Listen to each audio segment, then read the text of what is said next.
uh, Hello and welcome to Mr. Randy's Wine and Spirits. I am Mr. Randy, and today we're going to be doing another off the rip video. If you're new to the channel, hello, welcome, come on in, pay close attention. There might be something interesting. There's going to be a test on the end. No, I'm just joking. All my returning viewers, you know how we do, so let's do it to it, shall we? When the cashier, because in most stores, the little 375 milliliters are behind the counter on the back wall. I guess because they think these could like slip in a pocket. When he placed that sucker down on the counter, I was like, man, you sure that's a 375? It's a little guy. It's a little one. Look, it's not much bigger than the glass you drink it in. Oh boy, oh boy. So there it is. Let's go ahead and get this sucker cracked open. Today's off the rip episode is going to be the Casa Tequila Anejo 375 for, I know it's kind of like hard because of the foil, 40% alcohol by volume, 100% agave azul. We know how that is. It may or may not be what it says on the label, but hey, the industry is working on that, correct? Look at all that space. Half of that label on the back is given to the government warning. Horrible, horrible, horrible. There you go. Product and bottled by, go for it, yeah. I'm having a hard time reading it through the camera. And even that, man, I don't know. My glasses are messing this up. But let's get it open, however it may be openable. Oh, the plastic. Oh, the plastic. There we go. Is it going to work? Cork pop. Nice. Uh-oh. Oh, look at that. Look at that. Here we go. Tequila, tequila, tequila. Well, a little more. There we go. Don't be shy. Have some more. Don't be shy. Have some more.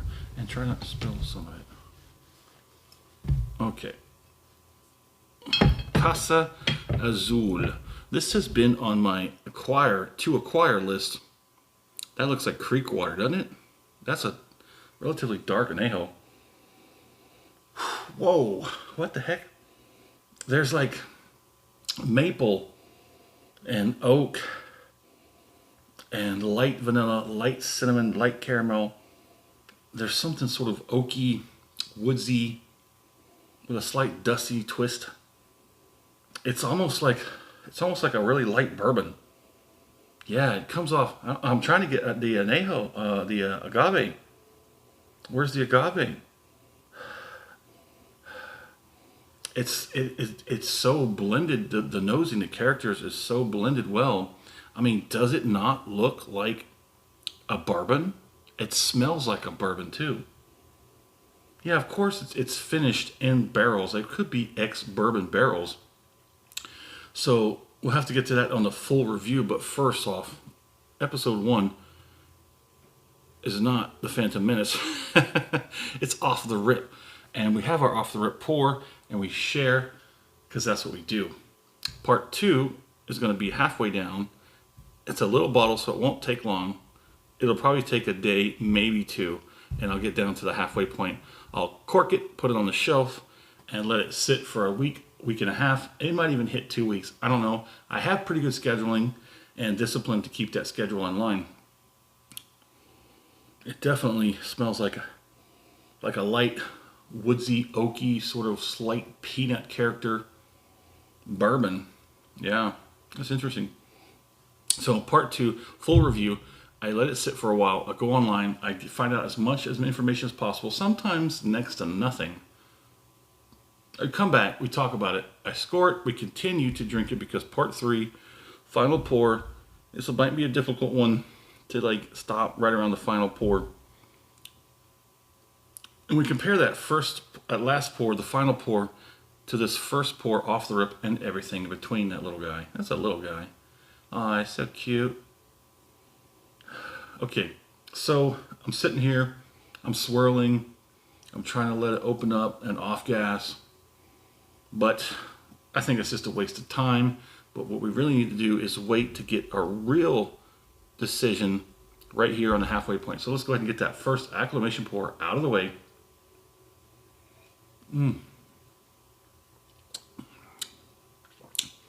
So as I went to take that sip, I got like a buttery toffee or a buttery biscuit. I've heard that used before, but it's never hit me. I think as I breathed into it, as I opened up and took a sip, I think between, all my experienced connoisseurs know that if you open up your mouth and you stick your nose in a glass, and as you breathe in, you kind of breathe in both your nose and your mouth. I know it sounds weird, but it works. There's the agave. There's like a butterscotch biscuit, not like a buttery, like American biscuit, but like a European or English biscuit, like a cracker. But it's not quite a cracker. It's really weird. I understand most Americans just don't get the difference between a biscuit and a cracker. Our saltine crackers are way seriously dry and chalky, and it's not something you just eat by itself. A biscuit, a British biscuit, you can eat by itself. It is crispy, but it's not dry out. It's a baked good. It's usually baked a day or two in advance. In the UK and Europe, they bake stuff and it lasts a day or two, then it's bad. You get it, you eat it, and you move on. But yeah, doing that method, if you open up your mouth, put your nose in the glass, and then slowly try and breathe in, you're going to get, that's where the agave is. And a little bit of butterscotch. There's my butterscotch. Okay, one more.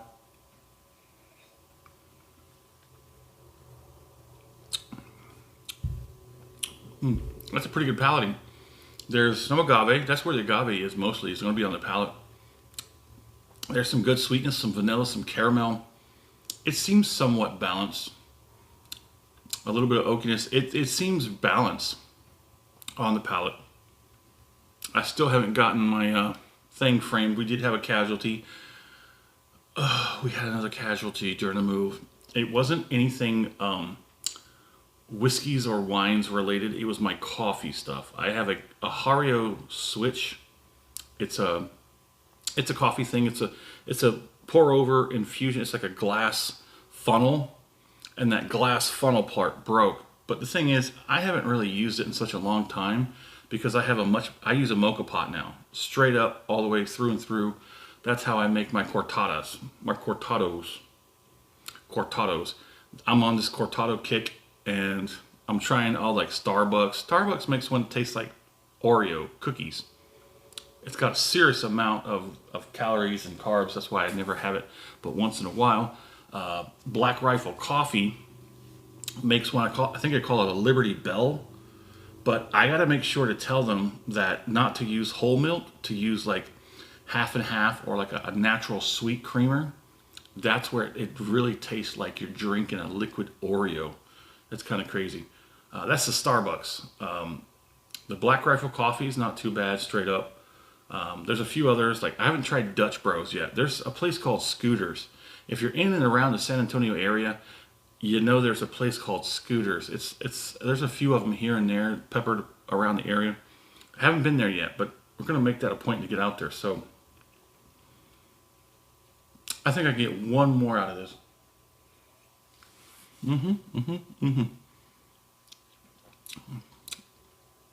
It's pretty good.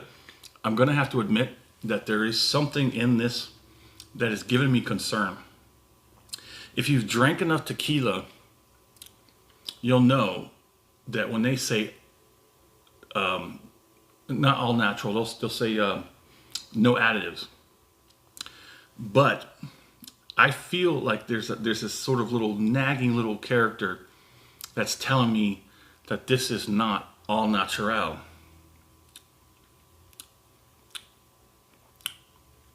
There is something, it's on the back end after like everything sort of like winds down. That sort of aftertaste gives me a sort of artificial kind of sense of flavoring. So I'm going to look up at that. I mean, if these people are really pushing a lot of money on the issue, they could probably bury that part. But they do have a council, I forget what it's called, the anagram. but it's basically the Tequila Council of something or another, blah blah blah. They're really enforcing these rules just like they do with bourbon. In bourbon, they have rules. It has to be made in the United States. They have to use first, charred oak barrels. Can't be reused. They have all these things. You can't do this. You can't do that. You have to do this. You have to do that. The Tequila Council of I can't even remember off the top of my head. I might drop it in the description section, or I'll figure it out when I come back for the full review. So let's go ahead and do this finish.